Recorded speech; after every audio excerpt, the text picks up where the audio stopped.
Salut à tous et à toutes, Génération Manga, épisode 211. Aujourd'hui, nous avons un invité exceptionnel, c'est Thierry Bourdon, et il y a Rio qui va nous aider pendant l'émission dès qu'il aura fini de se battre avec son casque. Bonjour. Puisque c'est un grand fan d'une des œuvres où il a contribué Thierry Bourdon. Voilà. Alors, allô Thierry, est-ce que tu nous entends? C'est très faible. C'est très faible. Et alors, je vais essayer de monter. Est-ce que tu m'entends mieux? Pas vraiment. Pas vraiment. J'entendais mieux tout à l'heure. Ah bah oui, je sais, j'étais directement au téléphone, mais c'est un petit peu... D'accord, j'entends quand même quelque chose. Hein. C'est pas très puissant, mais bon, ça va. Bon, bah, tant que tu m'entends, c'est bon alors. Ouais. Donc, j'ai Rio qui était avec moi, qui va aussi te poser des questions tout à l'heure. Donc voilà. J'espère que je pourrai répondre. Ouais, j'espère aussi. J'aurai les bonnes réponses surtout. Tu vas bien y arriver. Tu gagneras rien, mais bon, c'est pas grave. Non, c'est pas le but. Voilà. Alors, dis-moi, avant d'être comédien, de faire du doublage et tout ça, tu avais commencé comme musicien. Oui. Alors, est-ce que tu peux nous en parler un peu? Disons que quand j'étais gamin, j'étais dans une chorale, donc je chantais, j'étais soliste dans une chorale. Les écoliers chantants de Bondy, les gosses de Paris, parce que j'habitais là-bas, le 9-3, du côté de Bobigny. Donc j'allais dans une chorale, et puis j'enregistrais des disques, je faisais des tournées, et puis je faisais du piano, comme pas mal de petits garçons à l'âge de 7 ans.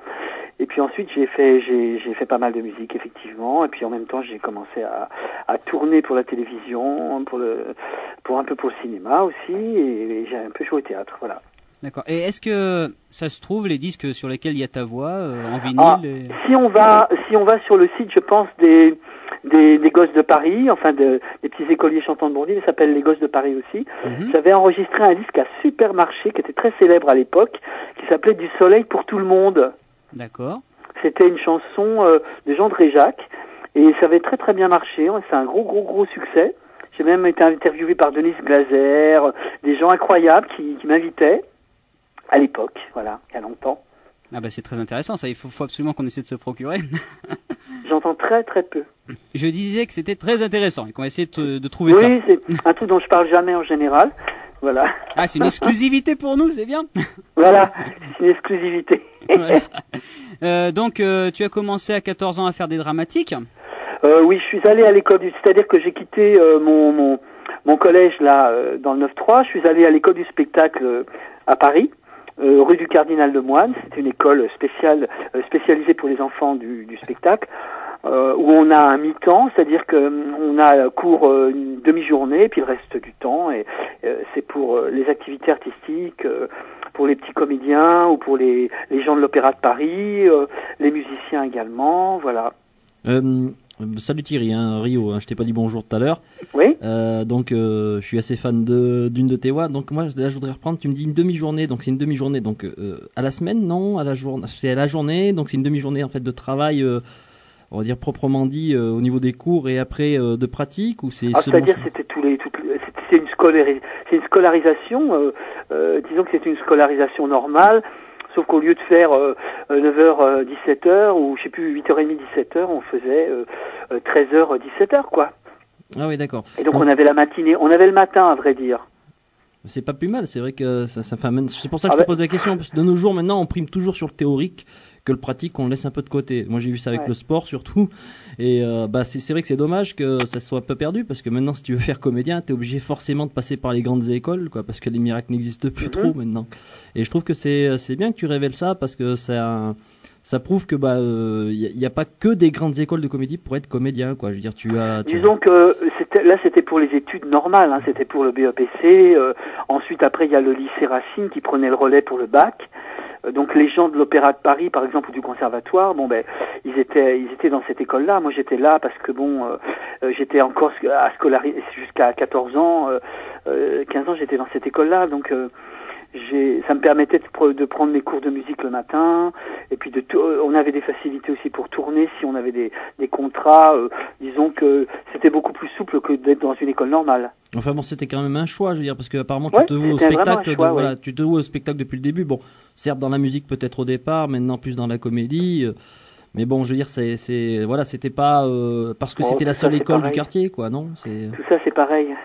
D'accord. Donc, c'est à 17 ans que tu as commencé à faire ton premier doublage?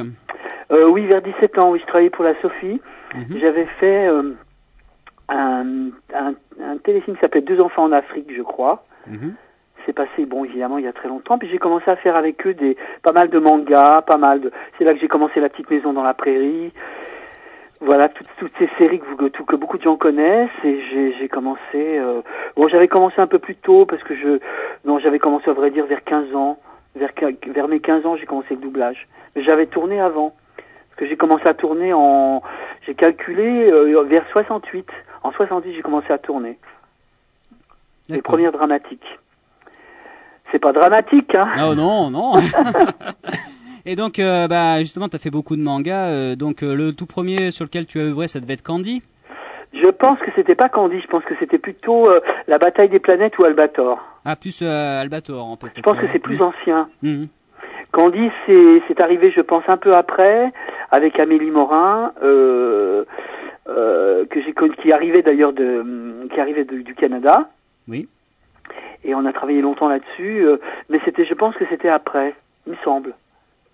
Voilà, c'est des recherches à faire, ça, oui, parce que moi, j'ai pas trop de souvenirs, je suis un peu sceptique. Moi, je pense que Candy. Je sais que j'en ai refait il y a pas longtemps. Ils sont toujours scotchés parce que ma voix a pas changé. Oui, c'est clair.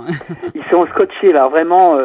Heureusement, c'est par téléphone, on me voit pas. Je suis plus un perdreau de l'année, mais bon, la voix change pas. La voix, ça change pas ça change moins que le physique.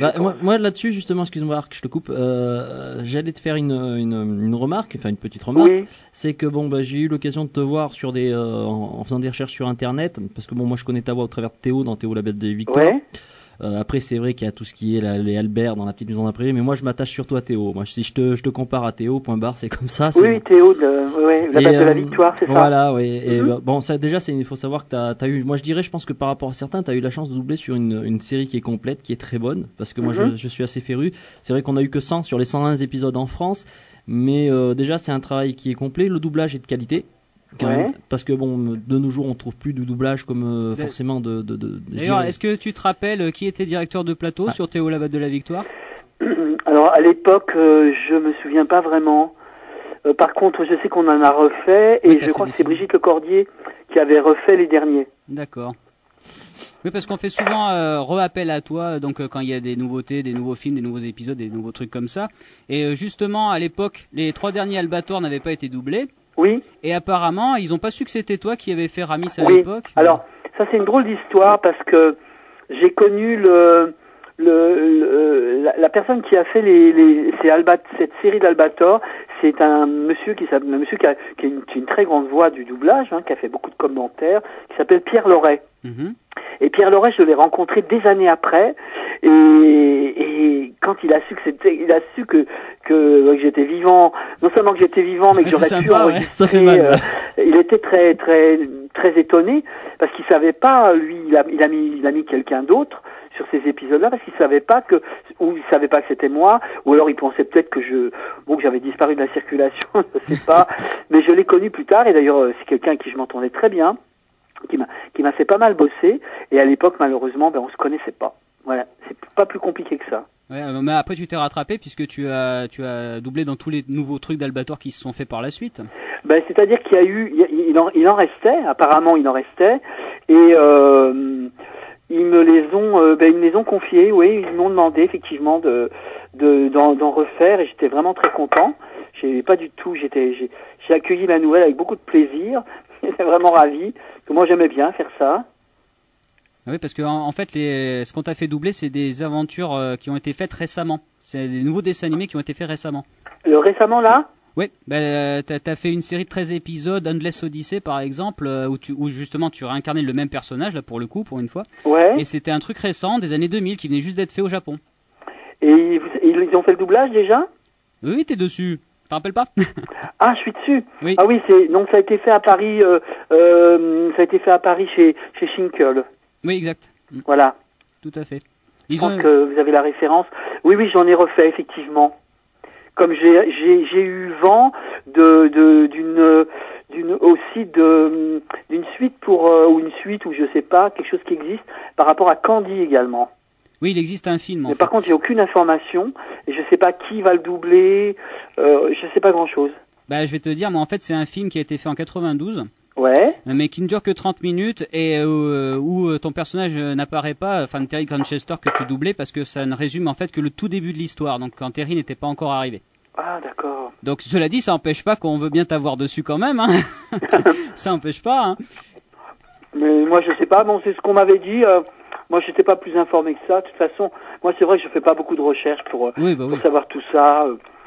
Ça me revient aux oreilles ou pas, puis voilà. Hein. Bah justement, pour des suites, on peut revenir sur la bataille des planètes. Oui. Puisqu'on t'a contacté pour doubler un film, effectivement, récemment, on a recherché les anciens comédiens qui avaient bossé dessus. Tu t'en rappelles, c'était sorti chez Dybex, c'était pour une sortie DVD, je sais pas si tu te rappelles.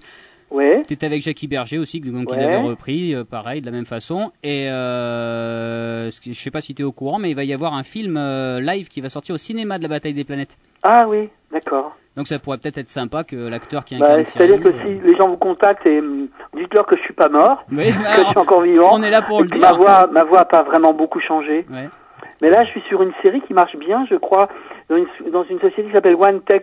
Oui. Vous la connaissez, la série nouvelle, là? Je sais pas, t'es sur Code Geass, peut-être? Comment? Code Geass. Comment? Code Geass, non? Comment ça s'appelle cette série? Je me souviens plus. T'as bossé sur pas mal de trucs. Hein. J'ai fait ça pour One Tech. Ou du Gundam. C'est une série qui est super. J'ai un très beau personnage. C'est magnifique. Et le dessin est beau, l'histoire est bien. Et ça s'appelle... Attends, je monte à l'étage chez moi pour essayer de retrouver le contrat avec le titre de la série. Peut-être qu'il y a un peu de chance, je vais le retrouver. Chez One Tech. J'ai fait ça... je pense que... Comment ça s'appelle ce truc?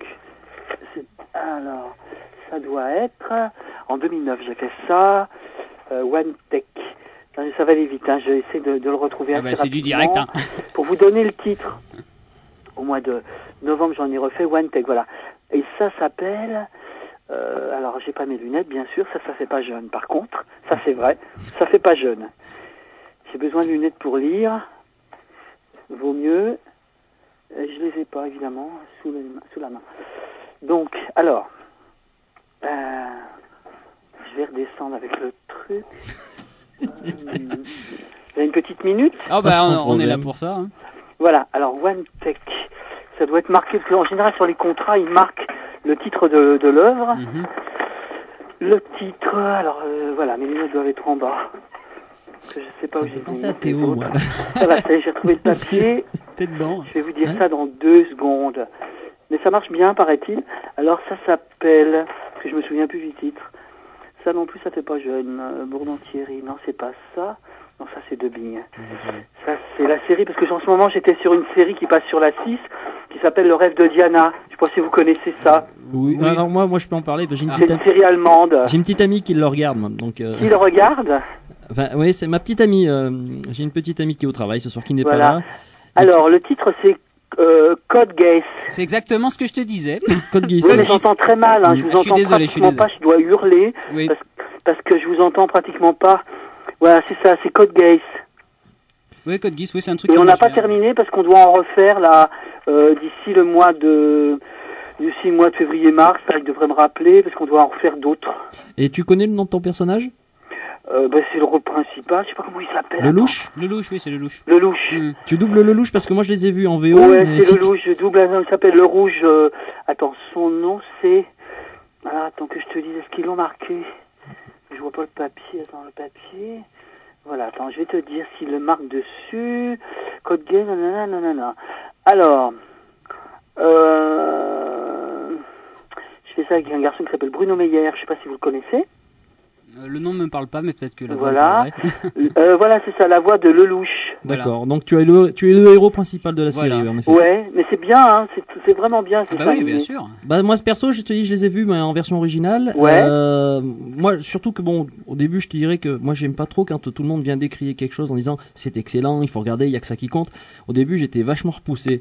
Et en fait, quand je l'ai regardé, j'ai vachement accroché, j'ai trouvé ça vachement intéressant. Et c'est vrai que si tu doubles dessus, moi, je demande d'avoir la VF parce que bon, comme je m'attache un peu. Envie, voilà. Moi, ça m'a donné. Bah, je les ai déjà vus, j'ai déjà bien aimé, mais si je peux les voir avec la voix de Thierry en plus dessus, c'est encore mieux, quoi. Bah écoute, c'est sympa. Tu sais, j'ai fait des essais et le client, paraît-il, était comme un fou. Il voulait vraiment que ça soit moi. Il a beaucoup aimé. Il y avait quand même des essais avec pas mal de monde. Et puis c'est moi qui ai été choisi, mais ça leur a permis de communiquer un petit peu aussi, si tu veux, sur le produit, comme c'est une toute petite boîte. Et ils sont très sympas, très gentils. On les connaît, OneTech, j'aime bien. C'est la boîte à Jen, ça, si je dis pas de... C'est une boîte qui s'appelle OneTech, c'est dans le... Bien sûr que tu connais. Attends, c'est dans le 14e ou le 15e? Oui, c'est une société que je connaissais pas du tout. Mais c'est un petit truc, ils font que des mangas, je crois. Oui, ouais. Ouais. C'est vraiment leur spécialité. Tout à fait. Et donc justement, tu as vu un peu l'évolution des mangas. Tu as vu les vieux dessins animés en 78-80 et puis ceux de maintenant. Alors, bon, celui-là il t'a plu, mais est-ce que techniquement tu remarques qu'ils sont beaucoup mieux, moins bien? Est-ce que tu as un sentiment particulier entre les vieux et les nouveaux? Je trouve que l'animation c'est un peu plus fluide. Il y a moins de plans fixes quand même, un petit peu moins. Non, je trouve ça c'est une bonne qualité. Par exemple, dans Code Geass, je trouve que la bande son de la musique est vraiment excellente. Et tout le support musical est très bon, c'est très très bien fait. Et là t'as pu l'entendre parce que d'habitude, je l'ai entendu, quand tu doubles, tu n'as pas la musique qui passe. Donc, mais là on l'a parce qu'on écoute l'original. Hein. On écoute toujours l'original avant. Alors que c'était pas forcément systématique par le passé quand tu bossais chez Sophie. Toujours. Des fois, on avait même des versions espagnoles. Ah oui. On doublait sur des versions espagnoles, on doublait sur des versions anglaises. Mais là, on a le japonais, ce qui est pas pour nous d'une grande aide parce que bon, on peut pas jouer comme eux, c'est un peu différent. Il faut il faut comprendre la situation et puis mettre l'énergie comme d'habitude, bien sûr. Hein. C'est ce qui fait qu'un dessin animé va prendre vie. Mais ça m'a paru d'une très belle qualité, ce dessin animé, moi. Et ben justement, puisque tu me parles que tu as entendu des trucs qui n'étaient pas forcément en japonais pour du japonais, est-ce que par hasard, sur Théo là-bas de la Victoire, on ne vous faisait pas entendre de l'italien par hasard? Je pense, tu as tout à fait raison. Ouais. C'est complètement vrai. Sur Théo, on n'avait pas de japonais, on avait de l'italien. Ouais, mais c'est bien ce qui me semblait. Parce que comme c'était via la 5, ils achetaient leurs trucs en Italie et puis après, ils doublaient. Ouais. Ça permet aussi aux gens qui écrivent, c'est plus facile de trouver des gens qui parlent, je pense, italien, plus maintenant, parce qu'il y a peut-être beaucoup de gens qui parlent japonais, mais disons que peut-être qu'à l'époque, c'était plus facile de traduire de l'italien, quoi. Oui. Et d'ailleurs, est-ce que tu as des souvenirs particuliers sur Théo? Parce que c'est une longue série qui a fait plus de 100 épisodes. Donc j'étais avec Jackie Berger déjà là-dessus. Oui. J'étais avec Jackie, oui. Écoute, non, c'était des séries où on travaillait beaucoup. Hein. C'était vraiment des journées bien, même très, très, très bien remplies. Parce que il y avait beaucoup à faire. Hein. C'est-à-dire que c'est des personnages qui étaient très bavards quand même. Mais en plus, tu faisais 2 rôles. Oui, c'est vrai que... Tu faisais 2 rôles parce qu'en fait, il y a 2 jumeaux, Théo et Kim, et tu faisais les 2. Oui, je faisais les 2, effectivement. Oui, je chômais pas trop. Oui. Ouais, surtout que tu as quand même un personnage qui évolue complètement sur les 100 épisodes qui ont paru en France, quoi. C'est vrai qu'au début, tu es vraiment un petit peu du genre... Enfin, je parle du personnage quand je dis tu. Hein. C'est un petit peu quand même le gars qui laisse un peu faire, quoi, un peu fumer sur les bords, et puis sur la fin c'est quand même quelqu'un de vachement impliqué, donc et t'as une voix qui s'y prête vachement bien. C'est vrai que ça fait je sais pas, t'as une voix, moi je l'ai entendu l'autre jour quand je suis sur internet, je sais pas trop quel âge tu as à l'heure actuelle, mais ta voix n'a pas changé, quoi. Et non, elle n'a pas trop changé, ma voix. J'ai vraiment, écoute, c'est une chance ou une malchance parce que finalement pour les mangas c'est plutôt bien, mais les mangas on en fait quand même beaucoup moins.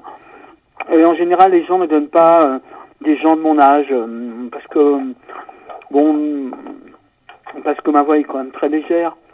Donc on me donne pas trop des gens de mon âge, c'est-à-dire de plus de 40 ans. On me les donne pas, quoi, malheureusement. Ouais, c'est comme Amélie, remarque, quand elle parle. C'est pareil, mais les gens n'ont pas beaucoup d'imagination parce que finalement on peut faire d'autres choses, des contre-emplois, des choses un petit peu différentes, quoi. Voilà. Parce que là, tout de suite, je veux dire, à côté du doublage, qui reste quand même une grosse partie de ton travail, tu as des rôles enfin, je veux dire, soit au théâtre ou à la télé sur des séries. Non, mais tu sais, en doublage, j'ai fait quand même des choses intéressantes. Tu vois, par exemple, quand j'ai doublé Birdie d'Alan Parker, je doublais quand même un mec qui avait 27 ans, ou quand j'ai fait, par exemple, j'ai été sur des personnages assez les gens m'ont souvent mis sur des gens un petit peu atypiques, un petit peu un petit peu spéciaux, quoi. Tu vois, un peu, comment dire, des compositions. Alors les gens me reconnaissent pas toujours parce que des fois je fais d'autres choses, tu vois. Bah, c'est vrai que c'est pas évident des fois. Enfin, moi, je vois quand je regarde une série, un film ou autre, il y a des voix qui sont marquantes. On les attend un petit peu au tournant. Quand on les entend tout de suite, ça bloque. Pourtant, je connais ta voix et c'est en discutant avec Amélie la dernière fois au téléphone qui m'a rappelé un petit peu ce que tu faisais. Et c'est qu'après que j'ai bloqué, t'as une voix, je dirais bon, quelque part comme tu dis, bonne chance, malchance. Tellement passe-partout, donc c'est une opportunité pour ton travail, mais peut-être ça t'apporte une certaine lassitude, je sais pas, au niveau de tes rôles, mais c'est ça qui est intéressant, c'est que, en fait, t'as jamais cessé, toi, t'as toujours continué, perduré là-dedans. Bon. Ah oui, j'ai toujours continué. Bon, malheureusement, si tu veux, il y a quand même un peu un snobisme dans ce métier. Enfin, un snobisme, il y a un peu une constance où on veut pas reprendre les mêmes. Les gens qui ont comme moi beaucoup travaillé, c'est vrai qu'ils travaillent beaucoup moins parce que ils ont très peur qu'on reconnaisse les voix. Les voix passe-partout sont bien plus acceptées. Et moi, j'ai une voix quand même qui est typée quand même. J'ai une façon de parler qui est particulière. Et à part certaines boîtes de doublage qui me connaissent bien, qui m'ont donné des gens très déjantés, des fous, des obsédés, des criminels, des psychopathes. Là, je peux m'amuser, je peux faire beaucoup de choses, mais il y a beaucoup de gens. Moi, pendant longtemps, je faisais les voix des petits jeunes hommes très bien élevés parce que j'avais une bonne diction, voilà. Donc, je faisais toujours un peu les mêmes choses.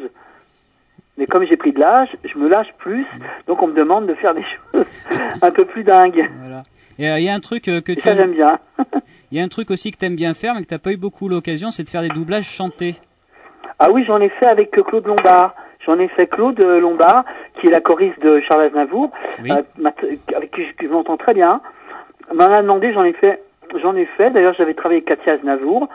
On avait fait un petit dessin animé. Ça s'appelait comment ? C'était une héroïne. C'était très sympa. On avait fait ça chez Schinkel. J'ai travaillé un petit peu avec elle, effectivement. Mais chanter, j'ai pas fait beaucoup. Alors que j'étais capable de chanter, je suis musicien. Bah oui, mais j'en ai fait peu.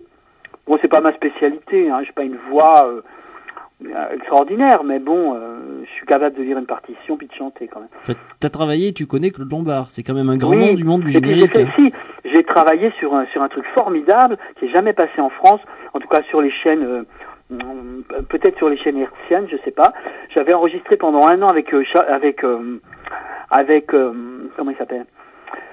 Il est mort il y a pas longtemps. J'avais enregistré une série qui s'appelait Zoubilizou. Henri Salvador, voilà. Donc j'ai travaillé avec Salvador pendant un an sur Zoubilizou. J'avais un rôle chanté où évidemment sur ce rôle-là, j'avais des chansons seules avec les autres, avec Annabelle Roux. Avec Janine Fornet à l'époque, Claude Rollet, il y avait pas mal de monde. Oui, en effet. Et on chantait tous, on avait tous des chansons pour nous, et puis des chansons collectives, il y avait le générique aussi. Si on a fait des choses c'était très mignon, ce truc-là. Mais c'est pratiquement jamais passé. Et c'est super dur à trouver, j'imagine. Je pense que ça doit être dur à trouver. Moi, je sais que j'ai pas compris pourquoi ce truc n'était pas passé sur les autres chaînes. Peut-être c'est une question de droit. Je sais pas exactement. Je sais pas. Ouais. C'est toujours délicat. Parce que c'était vraiment bien. C'est peut-être aussi une question de tendance. C'est vrai que les comédies musicales, je compare ça, si tu veux, avec les comédies musicales. On voit ça arriver tardivement en France, ça éclate surtout maintenant. Peut-être qu'à l'époque, ils considéraient que c'était peut-être pas très jouable, pas très commercial. Va savoir. Hein. C'est vrai que c'est dommage. C'est un beau produit, hein. Et c'est dommage. Des fois, il y a des beaux produits qui passent pas. Hein. Les gens ne voient pas certains films. Des fois, c'est des histoires de droit. Je pense que. Oui, là, je peux parler en gain de cause parce que je suis un grand fan de cinéma et je sais que c'est un domaine dans lequel éventuellement travailler ne m'aurait pas dérangé. Et c'est vrai que là-dessus, je confirme, je peux n'appuyer je ne peux qu'appuyer ce que tu viens de dire parce que c'est vrai que souvent. Moi, je suis pas non plus tellement branché là-dessus, mais. En parlant un peu cinéma, t'as quand même doublé Taram et le Chaudron Magique. Oui. Et alors justement, il y a une histoire à ce propos-là, c'est qu'après quand c'est sorti en DVD et tout ça, ils ont refait le doublage. Oui, ils ont refait le doublage et pas pour certains pays. C'est-à-dire que le doublage a été refait, mais pas pour Walt Disney a refait un doublage.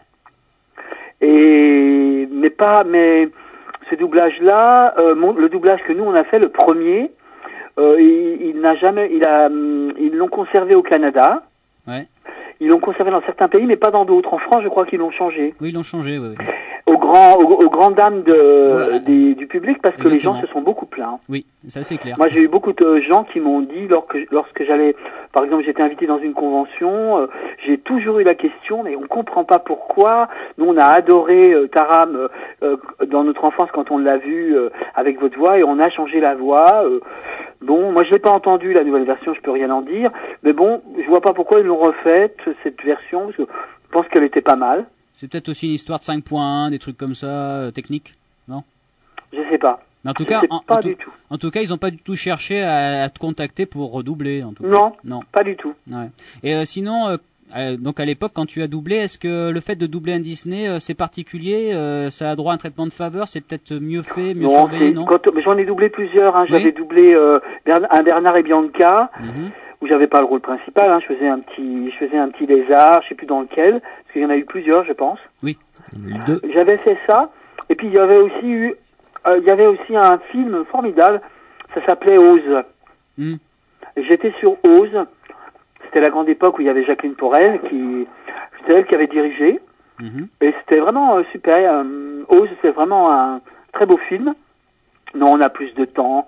C'est vrai qu'on a beaucoup plus de temps, on voit les scènes, on les réécoute beaucoup plus, on fignole. Bon, faut voir aussi que c'est très supervisé. Hein. Oui. Parlons un petit peu plus donc de trucs sur lesquels tu as bossé. Je sais que tu as particulièrement bien aimé faire Sony dans Mes tendres années. Ah oui, c'était super. Parce que ça, c'est effectivement, et puis on le sent en fait, parce que moi j'adore la série, parce que j'adore la façon dont tu fais délirer le personnage, encore plus peut-être qu'il ne l'était même à la base, quoi. J'ai eu beaucoup de chance, c'est-à-dire que je suis tombé sur quelqu'un qui dirigeait, qui m'a laissé faire ce que je voulais. Mais ça se sent. Hein. Ils m'ont pas bloqué, alors j'ai parti dans un délire complet. Et je pense que c'est ce qui fait que moi je me suis senti très à l'aise et donc j'avais pas de limite. Alors je me suis comme quand tu peux me lâcher, faut pas me dire deux fois. Je suis vraiment lâché et je me suis beaucoup amusé. Et tu sais, il y avait tellement de textes. C'était peut-être un des contrats les plus importants pour moi parce que j'avais beaucoup de textes. Bah oui, il est omniprésent. Donc j'avais pas le temps de me prendre la tête sur chaque phrase parce qu'il fallait y aller et donc je suis parti dans un truc tu sais, c'était un peu comme à l'époque où il y avait des gens comme Francis Lac, je veux pas me comparer parce que ce sont des gens formidables qu'on entend moins maintenant, qu'on n'entend plus, qui ont fait beaucoup de choses, c'était Starkey et Hutch, tout ça. Ouais, bien sûr. Et on y allait vraiment au feeling quoi, on y allait direct, c'était super. Moi, j'imagine qu'on te serre un peu plus la vis quand, encore pour Disney, tu as fait des seconds rôles dans Gargoyles. Je sais pas si tu te rappelles de ça. Ah, Gargouille. Ouais, les Gargouilles, ouais. C'était un dessin animé, ça, Gargouille. C'est une série animée. Si, c'était un dessin animé. C'était Walt Disney, ça. C'est du Disney, ouais, du Buena Vista Disney, ouais. Ah, je me souviens plus du tout. Tu faisais un petit magicien, tu faisais Puck, et t'arrêtais pas aussi de. C'était un personnage assez exubérant aussi. Dans Gargouille. Ouais, dans Gargouille. Je me souviens pas du tout. Ah. Alors sinon il y a mon ami Ayo qui va sourire aussi. Est-ce que tu te rappelles de Bobby le barbare dans le sourire du dragon? Ah, je t'y ai pensé en plus. Comment ça s'appelle? Le sourire du dragon. En fait c'était un peu une parodie de Donjons et Dragons, tu vois, des jeux de rôle, des trucs comme ça. Et en fait c'était des enfants qui étaient des enfants actuels qui se retrouvaient dans un monde de Donjons et Dragons. Et toi tu faisais le petit barbare en fait. Tu fais un petit gamin qui avait une licorne. Blond avec une licorne, une masse d'armes, un casque et qui accompagne sa sœur partout. Non, tu te rappelles plus ça. Non, je me souviens plus. Mais j'ai fait les Digimon par contre. Oui. Et c'était terrifiant. Oui, bah, je crois que c'est le thème. Parce qu'il fallait, tu prenais une voix, et comme le personnage se transformait, enfin, se digivolvait. Va digivolve, toi. C'était horrible parce qu'il se digivolvait au moins une bonne dizaine de fois. Ouais. Donc il fallait changer au moins une dizaine de fois la voix, c'était terrifiant. J'avais tellement peur parce que je travaillais avec des gamins à l'époque, et puis, bon, moi j'étais vraiment, comment dire, pour eux, T'avais de la bouteille. J'étais une antiquité. Presque, une antiquité romaine, et donc j'avais un petit carnet parce qu'il me faut, les gamins ils vous font pas de cadeaux, hein. Ah oui, si tu te trompes. J'avais pas intérêt à me tromper de voix parce qu'autrement j'étais très sanctionné quand même régulièrement. Si jamais je me plantais, alors j'avais un petit cahier et puis je marquais telle transformation, je me marquais un repère pour pas me tromper de voix. Ah oui, ça devait être pas évident. J'avais un crack de folie de travailler avec eux. Il y avait, tu les connais peut-être, Thomasian, oui. Il y avait, qui d'autre? Non, tous ces gamins-là, Dorothée Pousséo, tout ça. Ouais. Dorothée, elle est cool, Dorothée.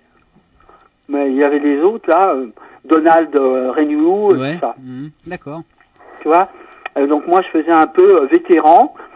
Donc là-dessus, donc du coup, comme j'avais la trouille, je marquais tout pour me dire, comme ça, ils pourront pas me coincer si je me trompe. T'as aussi fait des petits rôles sur un truc que j'aime bien, je trouve sympathique, qui s'appelle Storm Hawks. Est-ce que tu te rappelles ça? Ah oui, Storm Hawks, oui. Oui, très bien. Et c'est qui les autres comédiens qui bossaient là-dessus? Parce que j'ai un peu les noms, mais je sais pas un peu qui fait quoi, qui fait qui. Alors Storm Hawks, on a fait ça chez Schinkel avec Philippe Roulier. Alors les autres comédiens, ça, j'aurais du mal, je me souviens pas très bien. Parce que non, je me souviens pas vraiment. Parce que ça, a priori, il y a une deuxième saison qui existe et qui n'a pas encore été doublée. Ah, donc, écoute, je pense que s'ils la remettent, s'ils la font redoubler par, bon, peut-être qu'ils demanderont peut-être qu'ils l'a doublé la première fois, je pense, je sais pas. Bah, j'espère qu'il y aura la continuité parce que j'ai eu une bonne surprise en suivant cette série de t'entendre dans des petits rôles comme ça. Ah oui. Donc ça m'a bien fait plaisir. Oui, bah, tu sais, moi, je suis pas bégueule, je me déplace, même si c'est pas le rôle principal, hein, tu sais, ça m'amuse beaucoup, moi j'aime bien travailler, Ouais, en plus c'est avec des gens très plaisants, tu comprends, quand il y a une bonne ambiance, c'est formidable, tu vois. Ah oui, bah, c'est ça qui fait. On a vraiment de la chance de faire ce métier, hein. C'est quand même une grande chance, on s'amuse, et on est payé pour s'amuser. Ouais, c'est tranquille, hein. D'ailleurs, c'est pour ça que ça me donne vachement envie de le faire, moi. Ouais, mais c'est un métier, c'est très passionnant. C'est très passionnant. Tu vois, bon, il y avait d'autres choses. Moi, je sais que j'ai travaillé sur Six Feet Under, par exemple, qui passait sur Canal+. J'avais un personnage qui était formidable. Et à l'époque, quand c'était Pascal Rénu qui m'avait appelé, m'avait dit non, c'était pas Pascal Rénu qui avait repris la série, mais on m'avait dit c'est un titre très étrange, un peu comme le gars dans Harold et Maude. Puis Harold et Maude, c'est moi qui l'ai doublé, le personnage. D'accord. Bud Cort, j'ai doublé tous ses premiers films, enfin tous les films les plus connus qu'il a fait, et puis après on a un peu disparu de la circulation. Et donc j'ai un téléphone, il me dit oh là là, il me faut un type un peu étrange, un peu dans le style de Bud Cort dans Harold et Maude. Je lui dis c'est rigolo parce que c'est moi qui l'ai doublé. Alors donc j'ai fait ce personnage qui était marrant, qui apprenait qui apprenait les techniques de anatomopathologie, c'est-à-dire qui s'occupait des morts, quoi. Oui, enfin, des morts, oui. C'est une série qui est un peu particulière.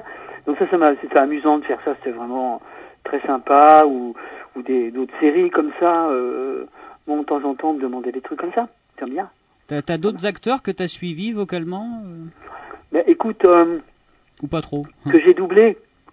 Moi, je suis pas trop les acteurs que je double. D'abord, de toute façon, les voix, ils les changent tout le temps maintenant. Oui, bah c'est ce qu'on n'aime pas, nous. Moi, il y a un site qui s'appelle RS Doublage, je suis même pas dessus, je l'ai pas fait, je m'en suis pas occupé, parce que j'ai énormément oublié les produits, les noms, il y a beaucoup de choses que j'ai oubliées, là, fait que je le marque. Parce que quand on fait beaucoup, comme c'est mon cas, bah oui. Depuis très longtemps, où je garde tout, mais des fois, j'ai pas les titres.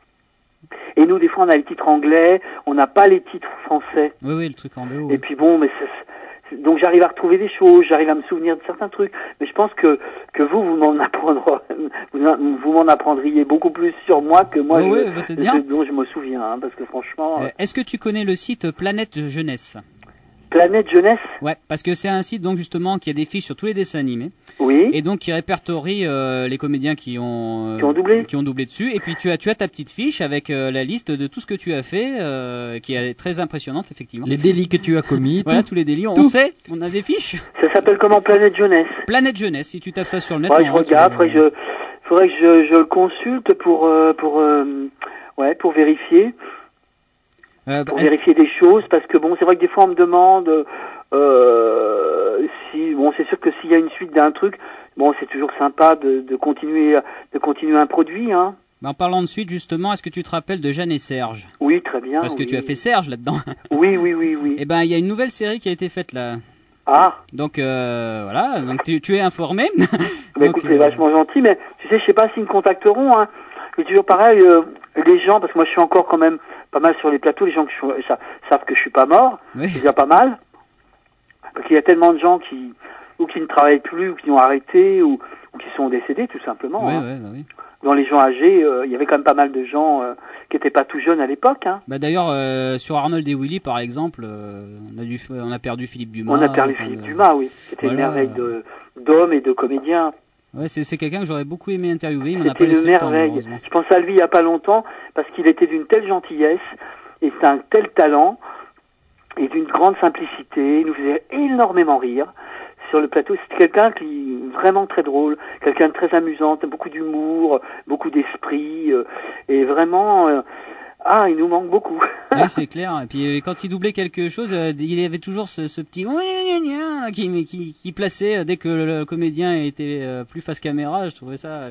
Il était formidable. Mais tu sais, moi j'ai connu les périodes avec des gens comme Francis Lax, qui étaient quand même des grands. C'est quand même des gens dont on parle plus peut-être. Mais c'était quand même des gens qui avaient vraiment un métier extraordinaire. Oui, tout à fait, ça c'est clair. Alors, c'est vrai que quand on a travaillé avec ces gens-là, si tu veux, on peut pas trop en parler parce que ça fait un peu, ça fait pas jeune, comme on dit. Oui, ça fait. Moi, des fois, tu vois, je fais très attention de pas dire oui, j'ai travaillé avec telle personne. Que alors on dit t'as quel âge? Ouais, j'ai travaillé avec César, avec Napoléon. non, mais un jour, je vais te faire rigoler. Quand j'ai doublé John Wayne et les Cowboys. J'allais souvent travailler à Gennevilliers, parce qu'il y avait un studio qui n'existe plus d'ailleurs. Et puis je bossais avec une femme qui s'appelle Claire Ibert, qui était la voix de Marilyn Monroe.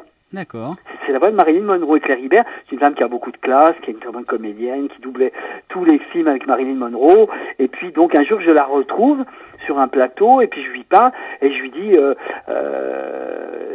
je sais pas ce que je lui sors. Je lui dis j'étais enchanté j'étais ravi de la voir parce qu'elle était une femme très gentille. Et je lui dis, vous vous souvenez, on a commencé le doublage ensemble. Je sais pas comment je lui ai tourné la phrase. Elle m'a regardé avec un œil un peu qui frise, comme ça en rigolant. Elle me dit, mon petit bonhomme, ça m'étonnerait. Parce que c'est une femme d'un certain âge quand même, encore très belle, vraiment beaucoup d'allure, adorable en plus. Et elle me regarde comme ça, puis elle me fait, mon petit bonhomme, débuter pour débuter le doublage. Alors là, vraiment, ça m'étonnerait. Moi j'ai une petite question, parce que je vois par rapport, des questions je pourrais t'en poser jusqu'à la fin de la semaine, mais bon, on n'a pas jusque là. C'est que j'ai remarqué qu'il y a beaucoup de comédiens qui ont, quand ils font donc du doublage, qui ont un petit peu, alors je sais pas si c'est un passage obligé, si c'est un manque ou si c'est parce que ça dure depuis trop longtemps qu'il y a trop de personnages à courir, qui sont passés souvent par les feux de l'amour. Oui, est-ce que tu as fait les feux de l'amour? Donc, est-ce que tu as fait les feux de l'amour? Mais bien sûr. Alors, j'ai fait les feux de l'amour. J'ai fait Santa Barbara. J'ai fait... Côte Ouest? Mais oui, bien sûr, j'ai fait les feux de l'amour. C'est génial. En fait, il faut que tout le monde ait fait les feux de l'amour. J'ai l'impression, c'est la question que je me posais parce que bon. Ouais. J'ai fait les feux de l'amour. Il y en a qu'un sur lequel j'étais pas sur Dallas. Dommage. Je regrette. Tu sais, je vais te dire pourquoi, parce que moi, les feux de l'amour, tout ça, j'adorais faire ça. J'ai beaucoup aimé. Mais c'est la récréation pour vous quand vous doublez les feux de l'amour. C'est le délire, quoi. Quand vous doublez les feux de l'amour, vous faites les cons, quoi, j'imagine, parce que j'en parlais justement avec Patrick Borg et tout ça qui me disait que les feux de l'amour, c'est la récréation, quoi. Ouais, mais c'est très bien de faire ça. Écoute, il y a des comédiens qui disent que c'est pas du tout dégradant, au contraire. Si on doit être capable de faire tout, de s'amuser. On n'est pas là pour c'est bien, c'est pourquoi Non, mais c'est pas que c'est dégradant. Moi en fait je te pose la question parce que bon, j'avais fait non, moi j'ai adoré. Moi je me suis fait la remarque sur une série comme ça, mais moi je refuse jamais. Moi j'adore, d'abord je vois mes copains, je m'amuse. D'abord on a besoin de gagner sa vie, il faut. Maintenant évidemment, je vis à la campagne avec mes chiens, je suis musicien, j'ai repris toutes mes études de musique. Maintenant je fais beaucoup de musique, énormément. Et tu sors pas d'album, de trucs comme ça? Non, je suis retourné au conservatoire, donc je retravaille, parce qu'à l'époque, j'avais eu un prix de clavecin, j'étais dans la classe du Guet de Dreyfus à Bobigny, puis j'avais eu mon prix, et puis j'ai arrêté pendant très longtemps de jouer, et puis je me suis remis à jouer il y a 5 ans, et je me suis dit, on va pas faire dans l'à peu près, je reprends des cours, je retravaille, ce qui fait que maintenant, là, au jour d'aujourd'hui, je travaille, je rejoue avec des chanteurs, j'accompagne des chanteurs, j'ai des instrumentistes, je joue avec l'orchestre. Donc là, j'ai fait un bourgeois gentilhomme il n'y a pas longtemps, ça m'amuse beaucoup, mais là, je suis pas comédien sur ce coup-là, je suis musicien, alors ça m'amuse beaucoup, parce que je vois les comédiens qui jouent, mais moi, je suis dans la fosse d'orchestre. D'accord. Alors c'est quelque chose qui m'amuse énormément. Et t'as je veux dire, je devine que tu dois avoir plusieurs cordes à ton arc, mais t'as un élément, enfin un instrument de prédilection peut-être plus qu'un autre. Ah oui, mais moi je joue du clavecin, je suis claveciniste. T'as que voilà, parce que tu parlais du clavecin par rapport à ce qu'il en suivait derrière, à ce que tu nous as expliqué, mais je me demandais, vu que tu parlais de la musique bien avant quand t'avais commencé, moi je voulais savoir en fait si t'avais vraiment un registre particulier, que ce soit. Ouais. Je fais depuis très longtemps, avant que ça soit vraiment très à la mode, je fais de la musique baroque, mais ça fait longtemps. D'accord. Ouais. Moi j'ai commencé à faire de la musique baroque, j'avais 17 ans quoi, 16-17 ans. Maintenant évidemment, pas mal de décennies sont passées, la musique baroque est très très très à l'honneur, Vivaldi, Bach, tout le monde, tous ces gens-là. Mais moi j'ai toujours fait de la musique baroque, j'adore, et puis je continue, j'ai un clavecin, j'ai repris mes cours, j'accompagne les gens, enfin j'essaie de faire quelque chose avec ça pour me faire plaisir. Ouais, c'est du loisir, quoi. Et est-ce que tu aurais envie de monter sur scène pour pousser la chansonnette? Non, pas vraiment. Ah non, non, j'aurais pas du tout envie de ça, non. Parce que il y a beaucoup de comédiens qui font ça. Je trouve que ça peut être amusant si tu fais une opérette, un truc un peu marrant, tu vois. Ça peut être assez rigolo. Ouais, un truc un peu démodé, un truc un peu kitsch. Un truc décalé, qui pourrait un peu décalé. Ouais. Mais chanter pour chanter, non, pas vraiment. C'est intéressant à savoir, ça. Bah oui. Il faudra vraiment que ça soit déjanté, franchement. En plus, je sais pas, tout à l'heure tu parlais de Claude Lombard, tu as toujours des contacts avec Claude, oui, mais Claude, on s'apprécie, je pense. Moi, je l'aime énormément. D'ailleurs, elle a répondu à une de mes invitations. J'allais au concert à Versailles, parce que je vais souvent au concert à Versailles. Et puis je l'ai invité, il est venu. On a passé une soirée merveilleuse tous les trois, parce que j'étais avec un autre ami à moi qui est amateur de musique. Donc non, Claude, c'est quelqu'un que j'apprécie beaucoup. C'est une femme très intelligente, très agréable, très fine comme ça. Et on a bossé ensemble. J'étais ravi de sympathiser avec elle, parce que de tout temps, je voulais la connaître. Tu l'as rencontrée, tu l'as rencontrée comment, quand? Je l'ai rencontrée chez Schinkel quand on a travaillé sur comment ça s'appelait ça, Katia, je sais pas si c'est un nom comme ça. Ça se passe dans un cirque, c'est l'histoire d'une petite fille. Nadia. Ouais. On a fait Nadia ensemble. D'accord. Voilà. Nadia ensemble. Parce que tu sais que... On a fait ça. Je faisais la rose noire, la rose blanche. Et donc on précise pour les auditeurs que c'est Nadia avec un J et pas Nadia le secret de l'eau bleue, qui est une autre série. Ouais, parce que je vois Rio qui me fait... Parce que je bloquais là, je me disais Claude Lombard, voilà. Je l'ai pas vu chanter, j'ai pas entendu chanter le générique. Et tu sais que... Non, mais je sais pas Non, c'est pas elle qui chantait le générique, c'était la fille d'Aznavour. Oui, tout à fait. Mais tu sais qu'elle a fait bon nombre de génériques, dont Théo, la batte de la victoire. Et oui, c'est pour ça que j'en parlais.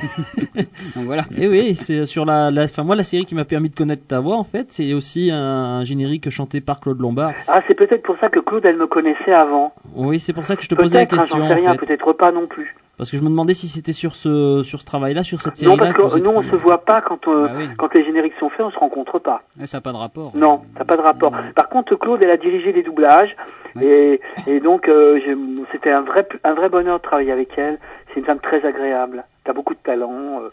Moi, j'aime beaucoup, j'apprécie beaucoup. Puis on est passionné d'animaux, on adore les chiens. Elle adore les chiens, moi aussi. Alors voilà, on parle des chiens. Et la suivre, faire un petit peu ce qu'elle fait, ce qu'elle a du moins fait, chanter beaucoup de génériques, ça t'aurait plu éventuellement aussi ou non? Je sais qu'Amélie, par contre, elle en a fait plus que moi. Elle en a fait pas mal, Amélie. Oui, on a fait des génériques. Moi, non, parce qu'on m'a pas proposé, tu sais.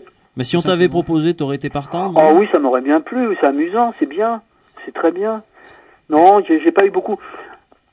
À vrai dire, j'ai pas cherché à faire ça, donc ça s'est présenté un tout petit peu, mais de façon vraiment ponctuelle, quoi. D'accord. Alors je veux avoir ton avis sur un petit détail technique, c'est-à-dire la censure.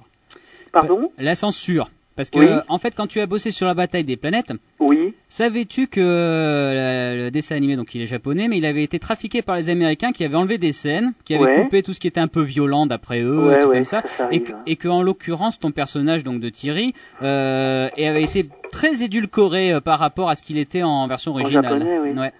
Bah, les Japonais, ils sont spéciaux quand même. C'est quand même un peu dur des fois. Bah en fait, quand c'est un peu dur, c'est que c'est des dessins animés qui sont pas pour les 6-8 ans, quoi. Voilà, c'est que disons, c'est pas pour la télé, quoi. Disons, quand c'est un peu particulier, c'est pour des vidéoclubs. Ouais, enfin, ou pas des forcément, cibles pas forcément, particulières. ouais, c'est qu'au Japon en fait. Ouais, Parce qu'il faut pas faire l'amalgame des dessins animés pour enfants, c'est ce qu'on fait trop en France en fait. Au Japon en fait, c'est une culture. Hein. Si tu veux, ils ont la culture du dessin animé, mais il y en a pour tout âge en fait, pour différents âges. Oui, pour tous les âges. Et puis il y a quand même j'en ai pas fait beaucoup, mais j'ai dû en faire un ou deux. Il y a des dessins animés érotiques japonais. T'as fait Urotsuki Doji. Ils pourraient pas passer à la télévision parce que c'est quand même. Ou alors c'est très violent, ou alors c'est très particulier, quoi. Oui, ça c'est clair. Oui. En plus, eux, ils ont ils flashent sur des trucs, qui passeraient pas en Europe, je pense. On avait eu un problème d'ailleurs pour mes tendres années, parce que le personnage, je sais pas, par moment, il se mettait à péter, des trucs comme ça, quoi. Là, je me souviens d'ailleurs d'une grande scène où il fait pipi sur le feu dans sa chambre. Voilà, il fait pipi, enfin des trucs, des trucs, je sais pas comment, on essayait de contourner un peu tout ça dans les versions françaises, parce que dans les propos. effectivement, ça correspond pas à notre culture. Alors bon, pour les Japonais, peut-être ça les amuse. Moi, je sais pas, le mien, il rotait, je sais plus ce qu'il faisait, il faisait un truc bizarre de temps en temps. Alors, il fallait qu'on trouve une parade, quoi, qu'on essaie de faire un truc qui soit plausible, quoi. Ouais, fallait adapter. C'est pas évident. Ouais. Alors, en parlant d'adaptation, ça pour autre chose, je sais pas si tu t'en rappelles, mais tu as fait D'Artagnan dans un dessin animé qui s'appelle Souci des Mousquetaires. Ouais.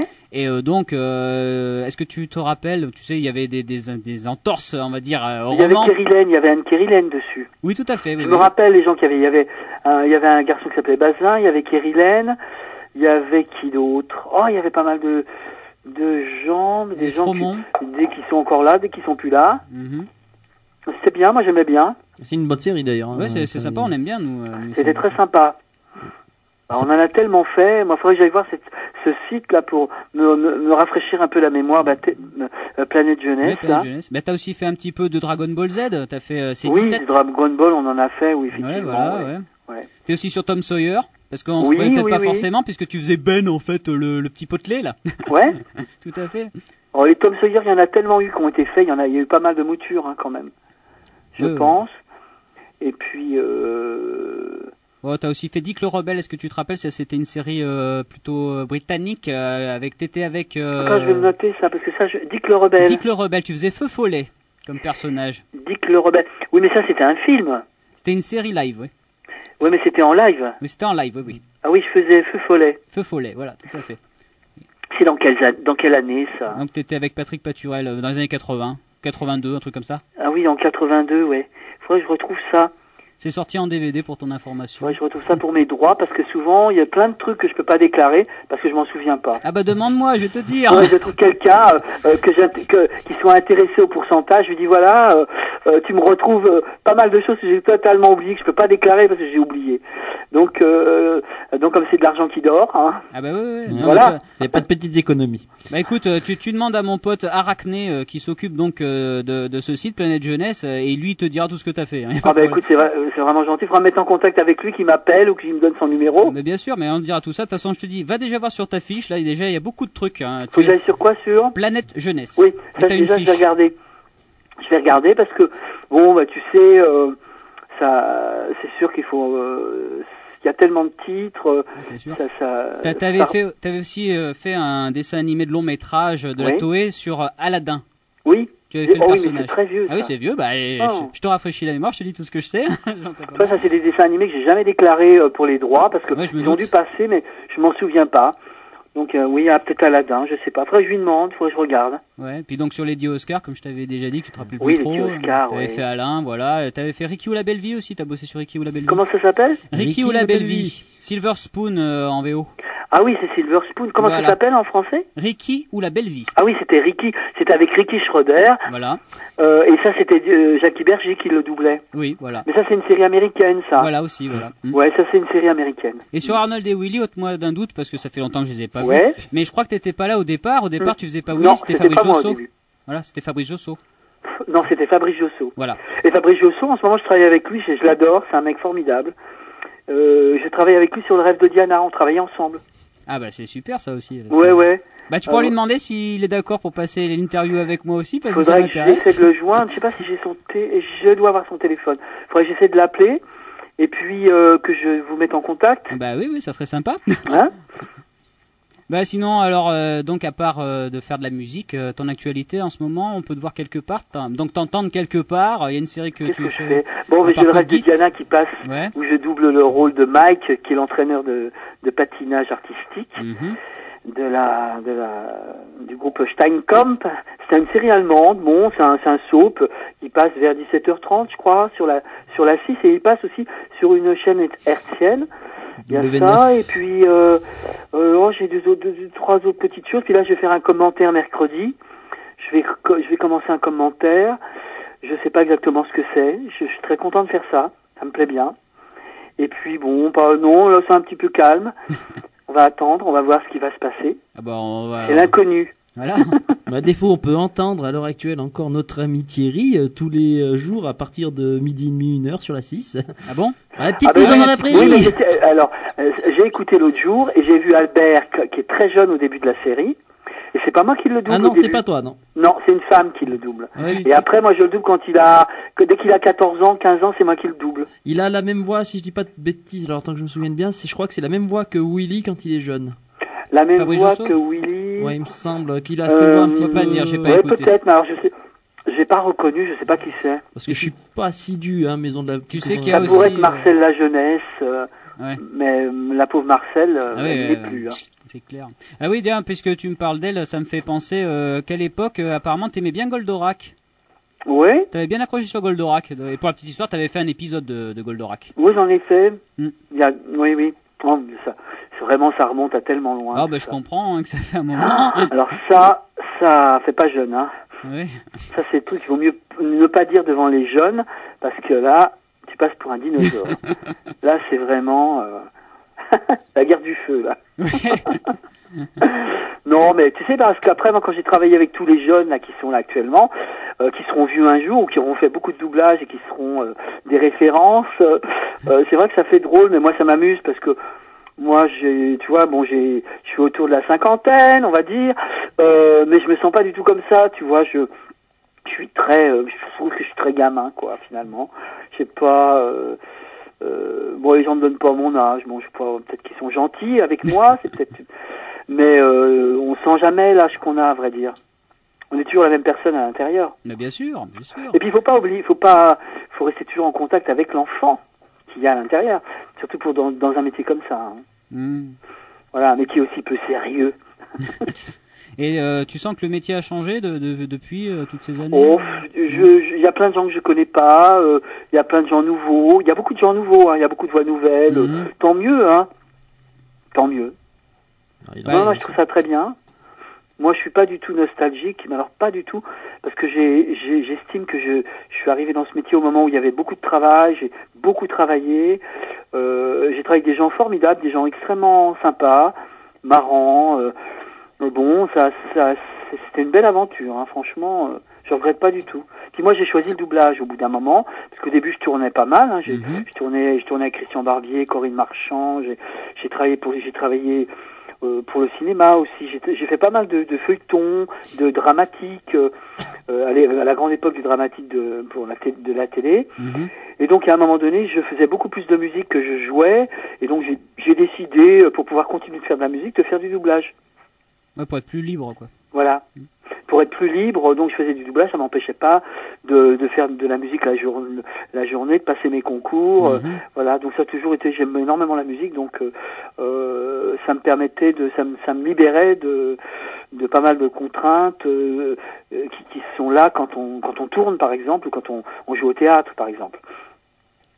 Paturel, je suis parti avec lui jouer le mariage de Figaro à La Réunion, par exemple. Ah, ça va être sympa. Oui, on a fait des choses formidables, c'était bien, avec lui, avec d'autres gens aussi. J'ai fait un peu des classiques, j'ai joué les Molières, j'ai fait un peu de théâtre classique. Et puis c'était vraiment plaisant, j'aimais bien. J'aurais aimé vraiment être dans une compagnie, ça m'aurait bien plu. Oui. Mais bon, ça s'est pas fait. Dis-moi, dans le doublage, est-ce que tu as été directeur de plateau? Est-ce que tu as dirigé certains doublages? Non, jamais. Eh bien écoute, jamais. Non. Alors, jamais, et d'ailleurs on me l'a jamais proposé. Je ne me suis jamais mis en avant pour ça. Il y a plein de gens, plein de gens qui dirigent. Tout le monde dirige un peu maintenant. Et moi pas. Alors, d'ailleurs, Bruno Meyer, quand j'ai fait Code Geass, m'a dit, mais je comprends pas qu'un type comme toi dirige pas. Bah oui, moi aussi. Bon, c'est vrai que j'ai du métier, j'ai quand même l'habitude quand même, hein, je connais bien le truc. Mais non, ça s'est pas présenté, vraiment. Mais sinon, toi, ça te dirait bien de... Je sais pas. C'est particulier, hein, c'est très particulier, hein. Bah, faudrait essayer, je sais pas. Oui, et si un jour on me le proposait, pourquoi pas? Pourquoi pas? Je sais pas, à vrai dire, je sais pas. Je sais pas. C'est du travail, c'est pas mal de travail d'organisation, et c'est pas mal de coups de fil passés aux comédiens, faut convoquer les gens. Il y a tout un aspect qui est quand même pas facile. Et puis après, bon, au niveau artistique, ça, quand les comédiens sont bons, faut les laisser un peu s'exprimer, et puis de temps en temps,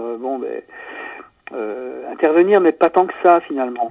C'est surtout que t'as beaucoup plus de responsabilités, t'es beaucoup plus bridé, alors que quand t'es simple comédien, peut-être que tu as... Oh, c'est beaucoup plus confortable. Voilà, tu es plus confortable, tu le vis mieux. C'est plus confortable que d'être directeur de plateau. Voilà, je dirais que tu es plus enclin à déconner ou à bien percer dans ton personnage. Enfin, tu t'amuses peut-être beaucoup plus aussi. Oui, parce que quand on dirige, je pense que quand on dirige, on a d'abord des responsabilités. On a un client, on a une société à qui on rend des comptes. Les gens ont des horaires. Il faut libérer un machin. On attend telle personne. Bon, des fois il y a du retard. On ne sait pas si on va boucler le truc. C'est assez compliqué, hein. Oui, puis ça, c'est un boulot de. Bon, il y a un côté bureau, un petit côté fonctionnaire. Ouais. Moi qui m'amuse pas des masses, mais bon. Non, bah, c'est surtout aussi que, enfin, moi je te dirais que je le vois d'un autre côté quand on dirige quelque chose. Moi, je dirige une association, on crée des événements, et c'est vrai que souvent, à diriger, même si on fait pas quelque chose de travers, peut-être que ça entraîne aussi. Moi, je vois beaucoup de clash avec des gens, des fois bêtement pour rien, et c'est vrai que c'est une chose à ne pas perdre, quoi. Donc autant rester peut-être à ta place, et c'est peut-être pas plus mal, parce que au moins moi ça me plairait quand même. Si tu veux, ça me plairait bien. J'en ai parlé une ou deux fois avec quelqu'un qui était un peu. Tu sais, il faut connaître des décideurs, et puis il faut se mettre.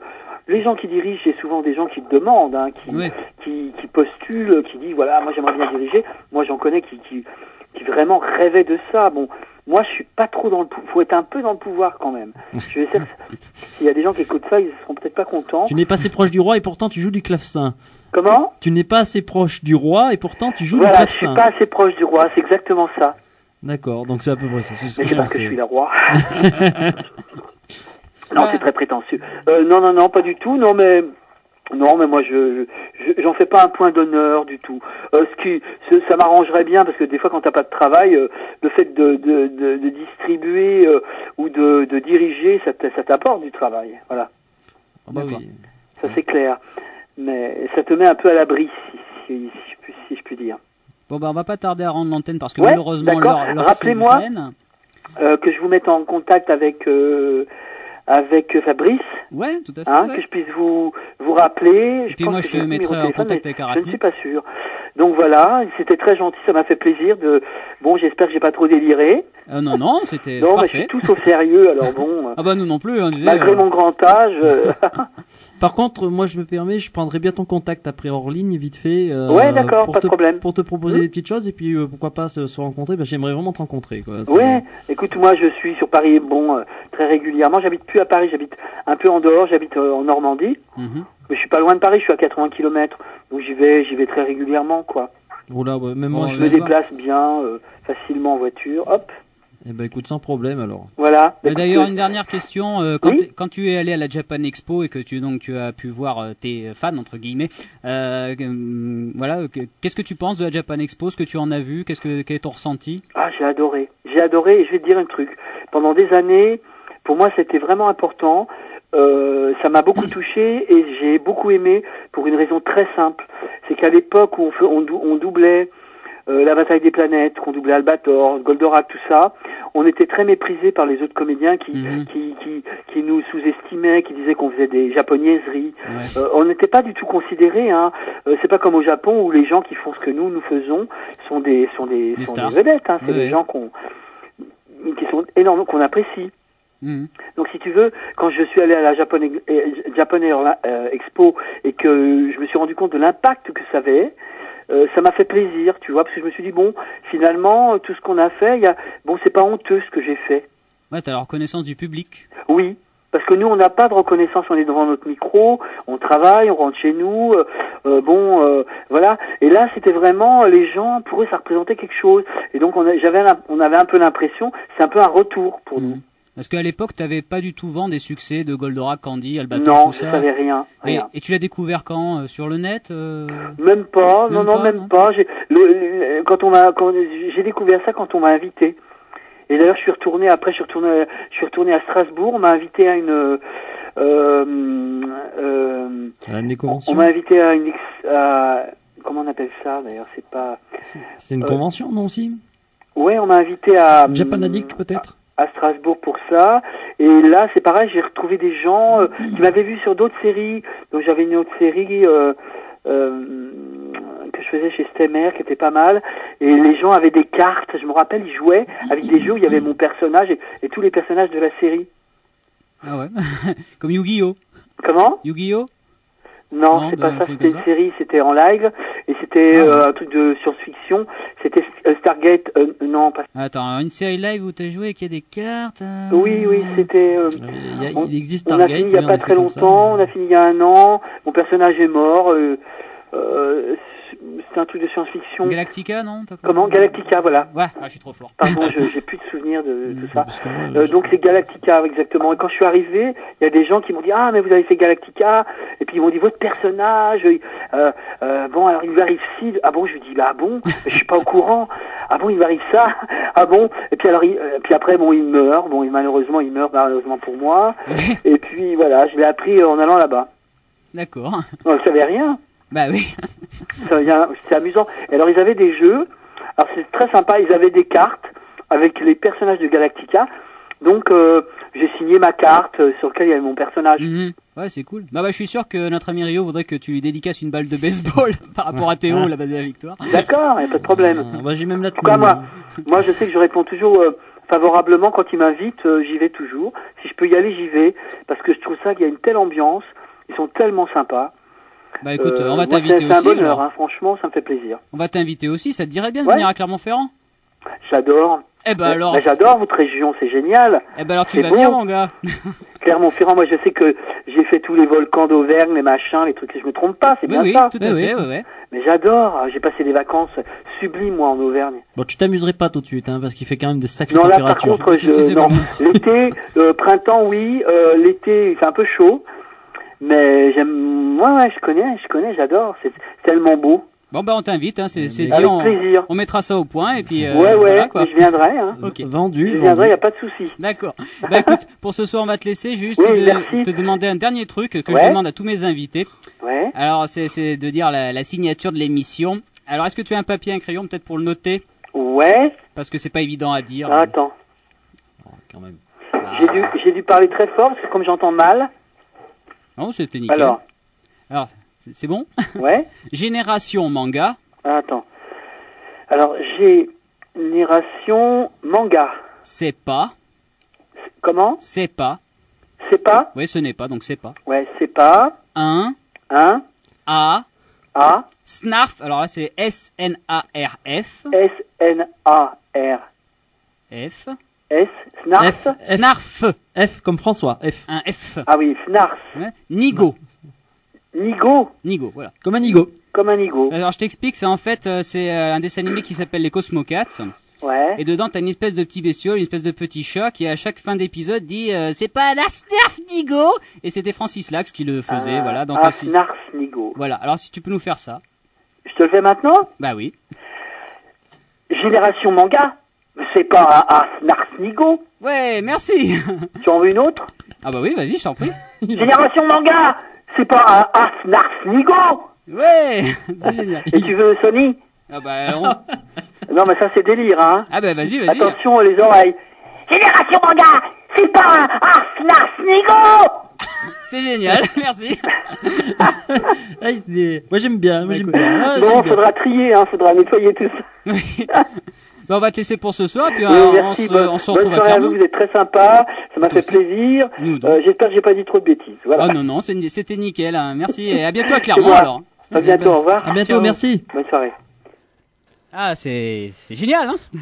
Par contre, ça soulage les oreilles quand le téléphone Ah oui, s'arrête. le téléphone est un petit peu particulier. Alors je le comprends, il devait crier. Enfin, lui, il dit qu'il devait crier, il doit plus avoir de voix. Par contre, il doit être je sais pas s'il est un peu malade ou si c'est le téléphone qui... Le téléphone n'est pas très bon, malheureusement. Parce que malheureusement, enfin, au début, j'ai eu du mal à retrouver sa voix, c'était dommage. Oui, J'espérais bref. vraiment, mais bon, ça Donc passait bien. nous allons nous quitter pour laisser la place au suivant. Next. Et alors le temps que tu fais une petite pub peut-être pour le 27. Alors rapide. une pub pour le 27. Bah si toi tu le proposes, je voulais pas le faire intempestivement, mais voilà, le 27 février, donc se tiendra au Lepton, au 22 avenue des Paulines, le Lepton Game Show 2. Donc c'est tout simplement une journée, une mouse journée avec beaucoup de tournois de jeux vidéo, d'autres petits jeux, d'autres petites activités à la clé.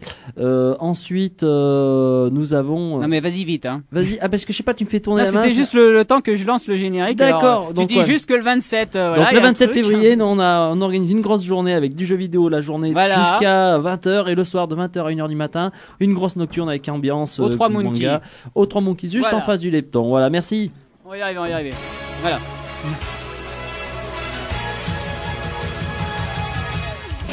JK, et la semaine prochaine encore un gros invité, c'est Marie Dauphin, la chanteuse de Bibi Phoque, Lady Oscar, Clémentine, et ça sera pas un arsnarf Nigel Yo